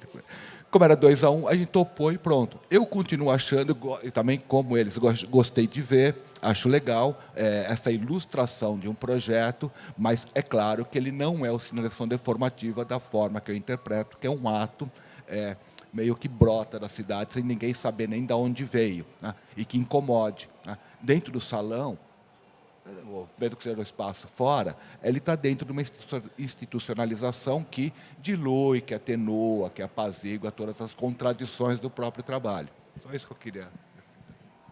Muito legal. Eu queria aproveitar, a gente tem 20 minutos para eu abrir para... Alguém tem alguma pergunta ou algum comentário? E aí, de repente, nas respostas, você já pode somar o comentário que você tinha. Oi, bom, amei ouvir vocês e você começou a falar de histórico, né, que não tinha a ver com o contexto histórico e tal. E eu vou confessar que eu sou uma defensora da história. Para mim, tudo é histórico. Mas eu acho que vocês se referiram ao trabalho de vocês, tanto a Sandra quanto vocês, como uma coisa meio que passada. O único que realmente botou mais lenha na fogueira foi você com essa última fala, né? E eu fiquei impressionada com a atualidade dos trabalhos. Eu não conhecia o grupo, não conhecia as cabines, não conhecia o outdoor. Achei a frase incrível, adorei a sua cabine, pena que eu não te encontrei para entrar lá. E acho que são trabalhos hiperatuais. Então, nesse sentido, aí realmente, acho que não precisa de história mesmo, porque foi feito há tanto tempo e, no entanto, é tão contemporâneo, né? É extremamente contemporâneo. E, às vezes, eu diria até é mais contemporâneo do que alguns trabalhos contemporâneos um pouco excessivos. Então, acho que eu gosto dessa época, eu gosto de ver que essa época voltou e voltou atual. É isso aí. Parabéns aí para Gugu, vocês. já que você falou do que eu falei no começo, acho que eu queria esclarecer uma coisa. Primeiro, eu sou professor de História, tá? Assim, como você acabou, é a resposta de como você começou. Porque, assim, como você acabou sua fala em relação a como você começou a própria, é que assim, a perspectiva histórica, ela é essa perspectiva que eu digo que ela deforma e amplia, né? Então, a gente colocar isso como coisa, fica documental, fica documentos históricos, né? E acho que até o que você falou do Chico falando no final, na verdade, assim, o que mais me motivou a falar da questão da história, que não é o fato, né? É o processo. É uma coisa que acontece. E que esse processo também, um pouco baseado também no que o Carlos falou, né? Eu não acho muito que ele é pendular, mas ele é muito ciclotímico, né? É mais, né, nesse sentido do que nesse sentido. E essa ciclotimia, né, que é constante na história toda, para esses eventos que estão nessa exposição, ela é muito diferenciada. Por quê? Porque ela não está num ponto intermediário da ciclotimia. Ela está mais num Big Bang, que é um pouco o que a gente estava falando a partir do que a Sandra colocou. A gente teve uma série de convergências, né, num determinado momento histórico, que inclui economia, política e tecnologia, que afeta radicalmente a cultura. Então, a gente começa uma ciclotimia com V0, que é a única na história. Por isso que eu queria me afastar um pouco dessa interpretação mais histórica. E você sabe, eu não via essas videocabines há muitos anos, e aí fui olhar, porque a gente ia ter também essa conversa. E fiquei meio chocada como é que as coisas que aquelas pessoas estão falando, elas ainda procedem hoje em dia, até, às vezes, tristemente, né? Quando tem falas ali que você fala, caramba, isso está parecendo o Brasil de hoje. Então, acho que tem duas coisas. Acho que, primeiro, meio... Acho que a gente tem que pensar mesmo. A gente está vivendo um momento tão estranho no Brasil, e, ao mesmo tempo, me fez um bem chegar aqui, sabe? Me deu quase um alívio. Falei, ai, isso tudo existe, essas pessoas existem, querendo falar sobre tudo isso. Bom, então, isso é um aspecto. Agora, a outra coisa é a questão da mídia, que também foi debatida aqui. E a mídia é interessante porque a gente tem um pouco é uma mistura de amnésia com ignorância. Assim, a mídia, na verdade, ela vai se... A gente vai descobrindo, às vezes, por acaso, como é que aquela mídia já existia, com uma tecnologia um pouco diferente, mas aquela maneira de você representar aquele suporte, ele já existia antes, e a gente, às vezes, não sabia. E de novo, a gente tem 20 anos, né, e acha que tudo é para frente, nada é para trás, e vai com tudo naquilo. Mas Então, tem dois aspectos dessa coisa histórica. Primeiro, que realmente... tem que pensar mesmo por que essas coisas se repetem, são cíclicas. E, segundo, tem a questão do suporte, da mídia e tal. que se você der um passinho para trás, você vê que muita coisa já estava ali. Estava ali um pouquinho diferente, mas profundamente igual. Entendeu?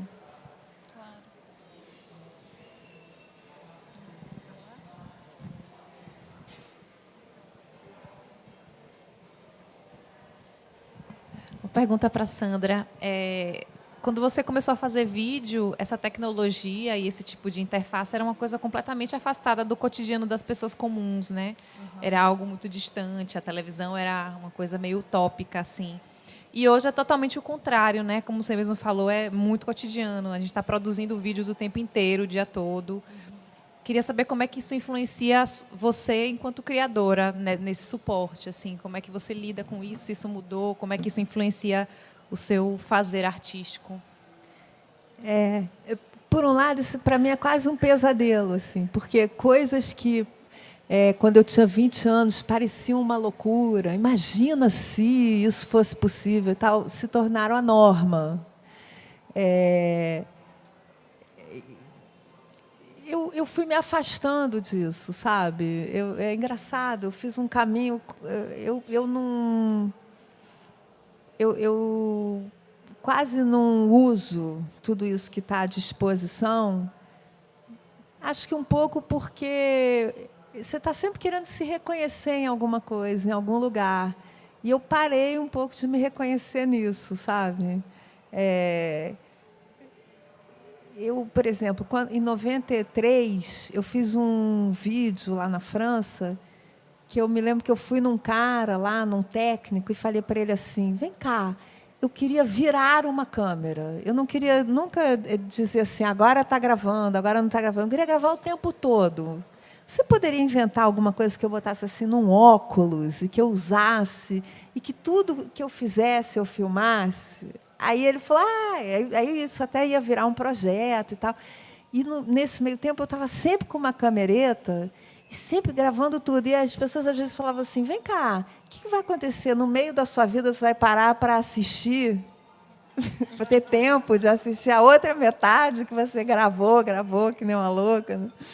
Então, tinha um certo fascínio, um interesse, uma descoberta nessa possibilidade de você registrar tudo e tal.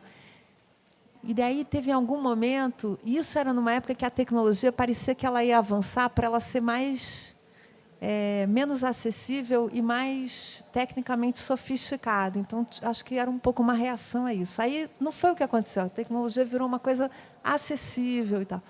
E, de uma certa maneira, aquilo eu achei que teve uma hora que ficou muito opressivo para mim, sabe? Então, eu uso pouco. Eu penso muito, eu passei a fazer filme, cinema, uma coisa que era mais difícil de ter acesso. Eu fui me interessando, o meu caminho foi indo para um outro lugar. Assim, eu quase não tiro foto nunca. O meu marido falou, não acredito que eu sou casada com uma cineasta, tem uma foto de uma criança, não tem nada. Eu fui me afastando dessa compulsão e vendo cada vez menos sentido nisso, sabe? Mas talvez na pergunta tenha, não sei se eu entendi direito, Vânia, tem uma coisa de pensar, não o seu gesto de filmar o tempo inteiro, mas o dos outros, o dos seus potenciais personagens ou interlocutores, tinha isso? Ou era mais na perspectiva dela? Ah, tá.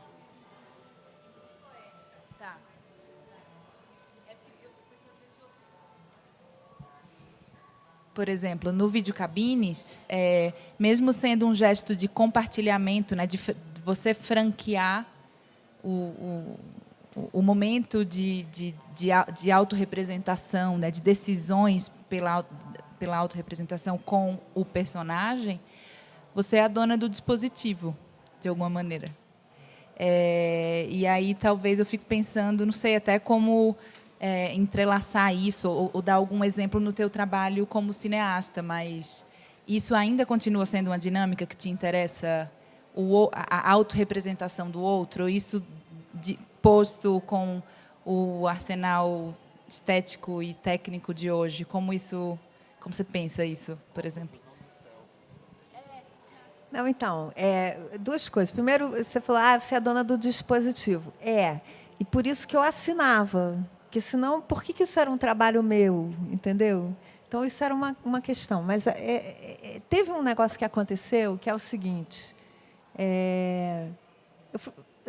anos depois, eu fui fazer um documentário e falaram para mim assim, era um lugar nos Pirineus, um lugar que era muito autêntico. Todos falavam, aqui é muito autêntico, a vida autêntica, o queijo, pastores isolados na montanha e tal.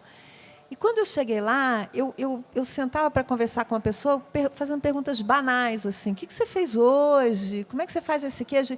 E a pessoa me respondia e me dava a sensação que ela era falsa, sabe? E eu não conseguia entender por quê. Eu falava, gente, o que está acontecendo? Por quê?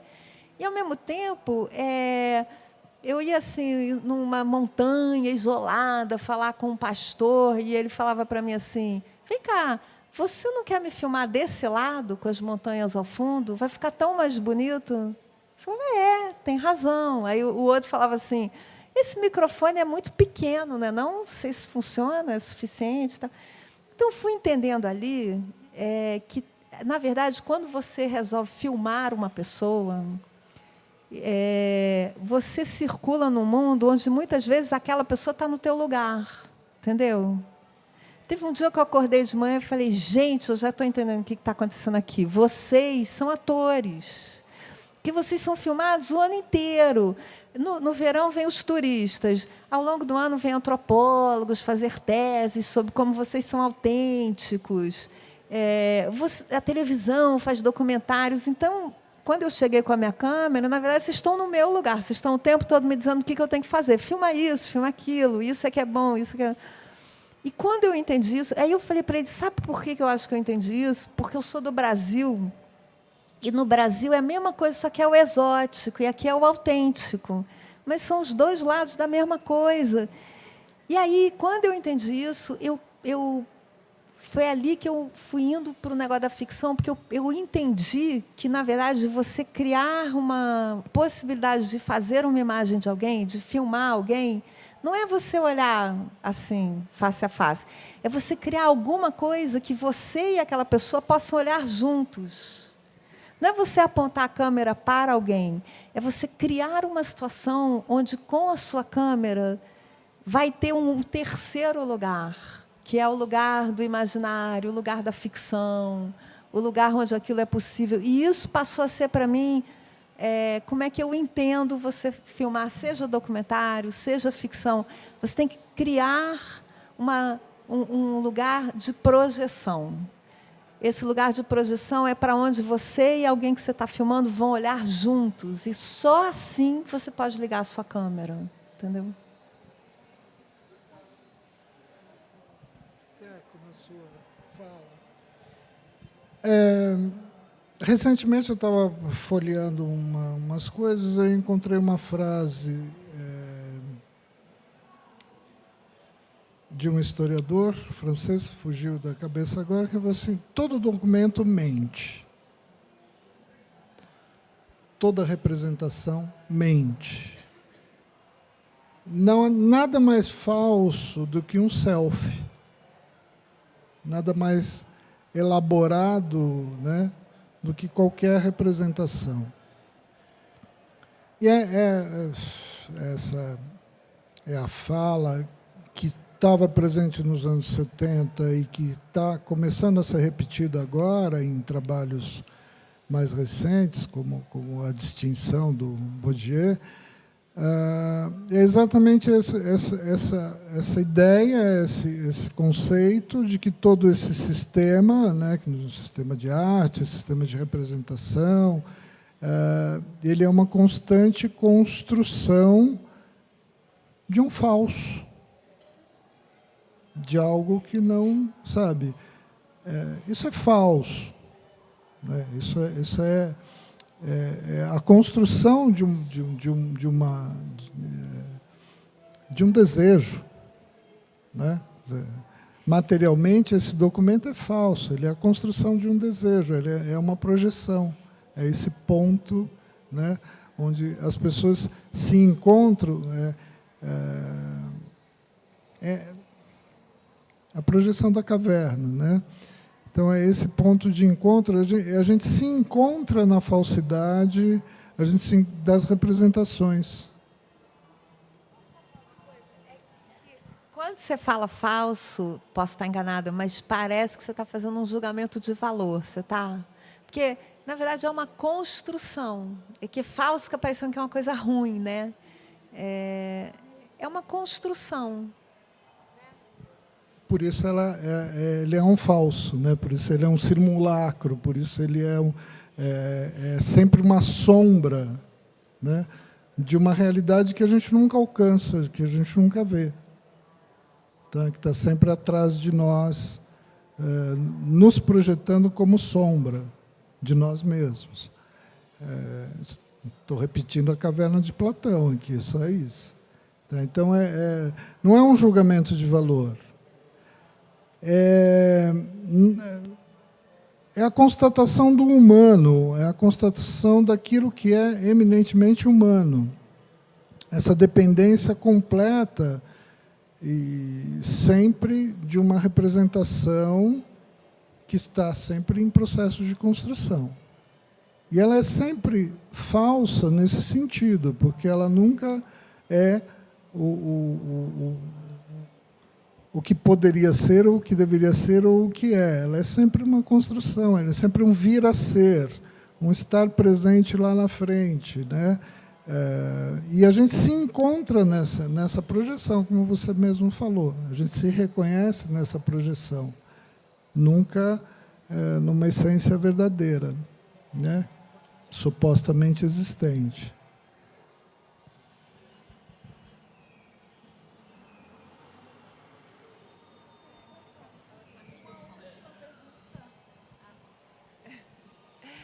Alguém gostaria de se manifestar, perguntar? Eu me arriscaria a dizer que talvez seja a última oportunidade, pela hora. Fale agora, o cálice para sempre. Não, só um comentário a respeito da representação, né? E do desejo. Quer dizer, o que a gente está buscando é sempre representar o representável. Eu acho que o nome disso é vida. Você pode ter 20 anos com isso. Só isso.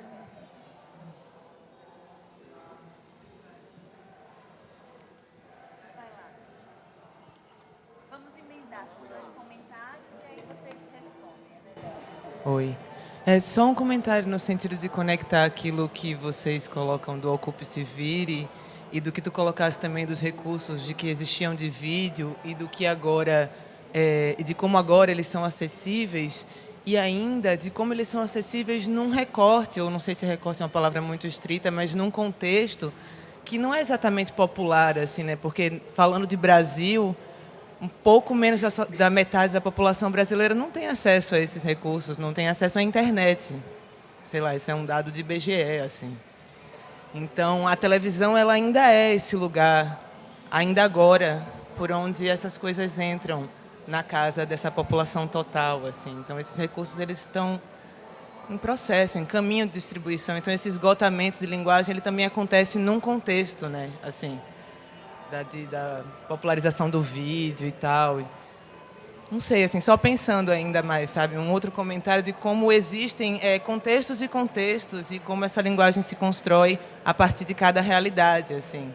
Porque não é a realidade de todos ainda que essa ferramenta seja muito mais popularizada, assim, muito mais inserida no nosso cotidiano, assim, o celular, o que é que seja. E isso serve para recepção, para criação, mas também para recepção, né? Se você pensar, por exemplo, eu estou te ouvindo aqui pensando que da mesma forma como matéria-prima ou bens de consumo, serviço, encontram o acesso a isso, ele vai se filtrando, né, no Brasil a partir das diferentes camadas sociais. As linguagens também, se a gente pensa que a TV como uma linguagem, hoje em dia, de amplo alcance, e estigmatizadora e estereotipista de muitos padrões sociais, ela, de fato, é o único meio de acesso à informação de muita gente, principalmente de uma camada mais pobre. Eu posso botar comunicação não pede igualdade com matéria-prima, com serviço, com bem de consumo, né? Exatamente. Porque, afinal de contas, a pirâmide social ela se reproduz em todos esses... Pensando junto contigo, só. Já me meti, desculpem. É para vocês esse comentário. Mas é só um comentário, assim, de...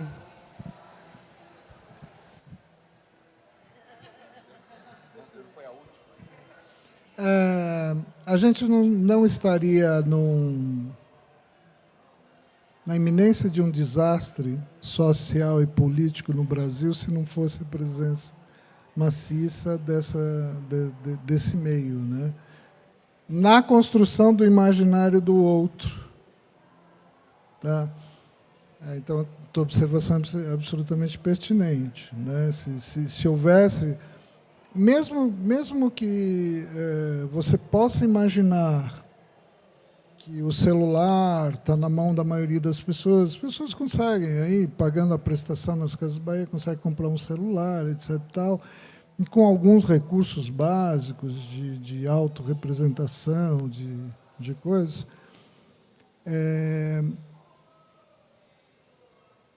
Eu fiz essa experiência em 70 em alguma coisa, em que eu dei a uma pessoa os meios para ela se autofotografar, e o que veio é o falso, o que veio é o kit, o que veio era uma montagem. Tá? Eu entreguei uma câmera fotográfica na mão de uma família para que ela se autorrepresentasse. E o que veio foi armações. Tinha um elemento que vinha, que era uma toalhinha de plástico imitando renda, com um vasinho de plástico e uma rosa de plástico, que ela caminhou por todos os cômodos, até no banheiro. Em todo lugar que ela fotografava, ela punha esses 3 objetos, né? Como uma marca estética, de embelezamento, etc. e tal. E que reproduz um certo padrão de imagens construídos dentro da mídia.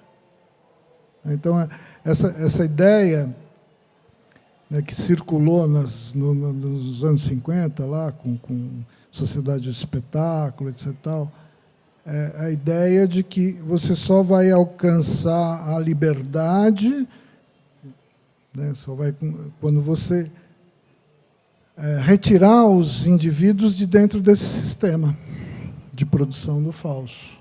Essa era a ideia. Talvez foi o último suspiro da nostalgia do coletivo, né, do corpo coletivo como substituto da sociedade, que é um agregado. Tá? Então, a Sociedade do Espetáculo, que está sendo relançado agora, não à toa, é um livro marco desse pensamento, né, libertário, que a gente, de alguma maneira, reproduziu nos nossos trabalhos, em que você vai imaginar que é possível retirar os indivíduos de dentro do seu sistema cultural, dentro do sistema de autorrepresentação. Isso é muito claro em alguns filósofos dessa época, né, que a construção da subjetividade é a construção da sujeição do sujeito a um sistema fora dele. Tá? E nada mais sintomático deste processo do que a televisão no Brasil. Nós vamos ao desastre porque ela ainda é o construtor do imaginário do brasileiro médio, não é só do mais pobre, não.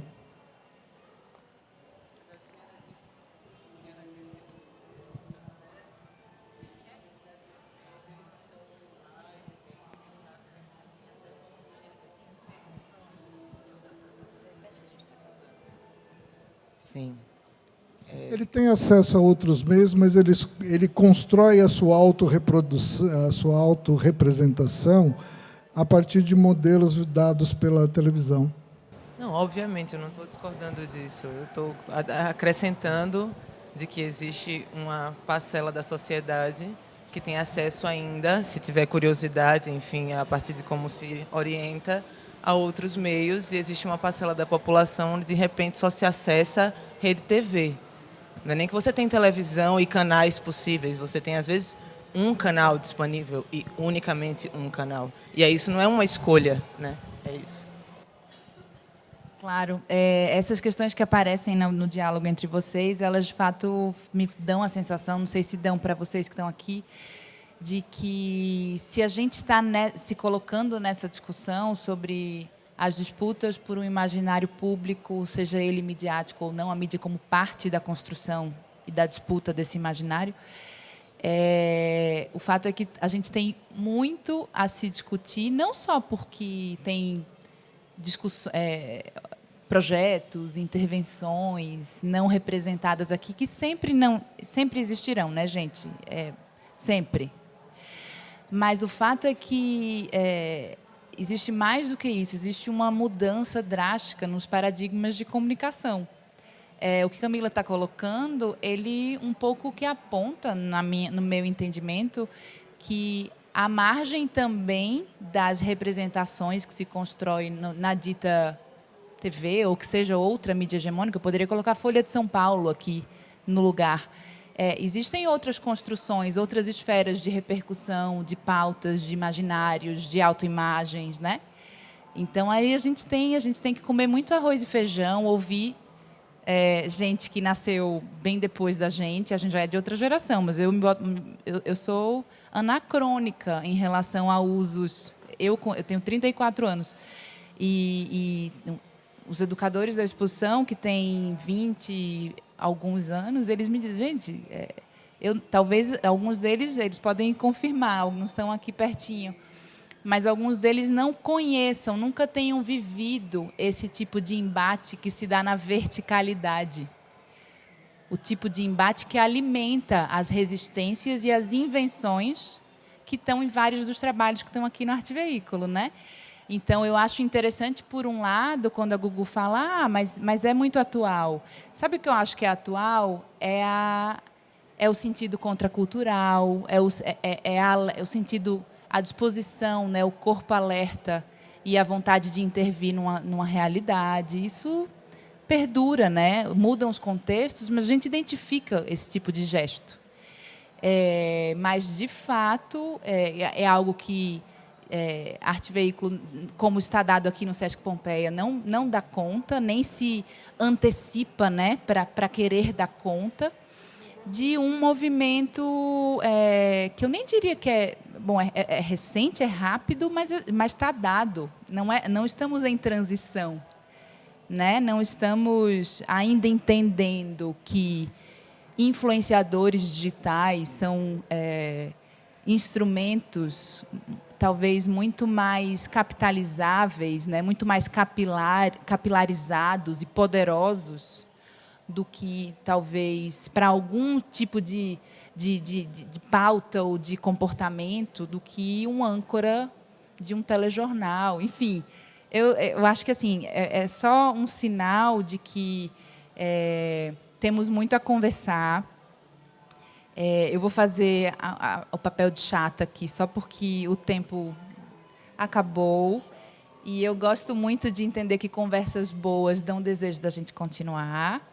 Eu quero agradecer imensamente a presença de vocês que falaram aqui para a gente, de vocês que estiveram não só escutando, mas conectados, né, com o que foi discutido aqui. E momento propaganda, vamos lá.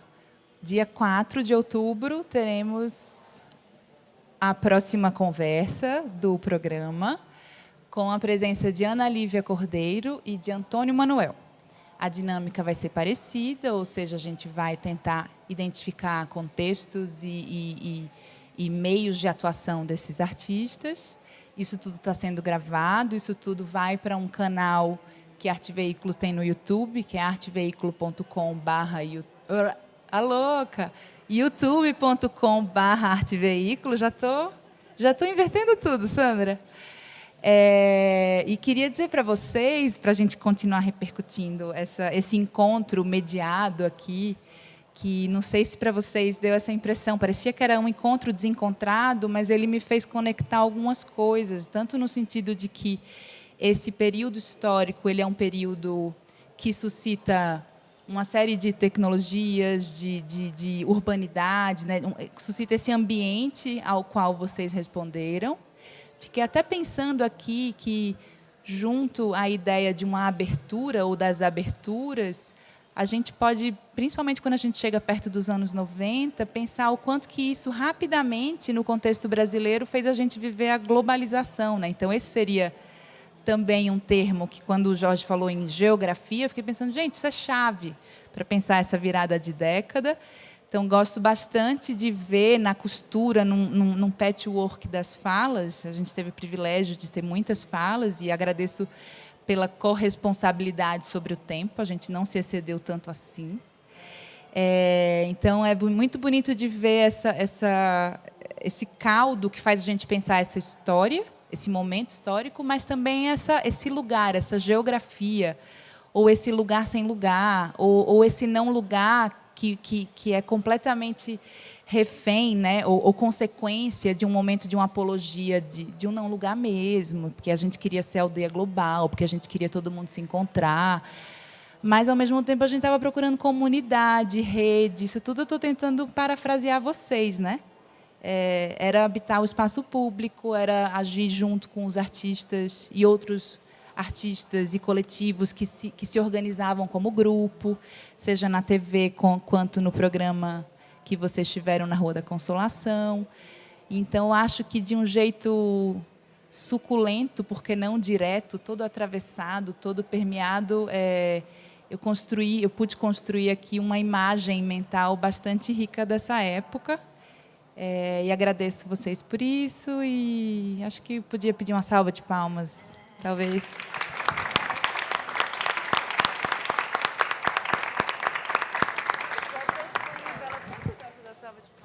Eu quero te agradecer. Eu achei muito legal. No começo eu falei, puxa, será que o que vai ter de comum, de eco e tal? E para mim foi super inspirador. Eu achei que as coisas se cruzaram de maneiras interessantíssimas. Achei que esse espaço da cabine, o espaço do outdoor, no fundo, são muito parecidos. Foi muito... Parabéns, achei muito bacana, e parabéns por ter tornado isso possível.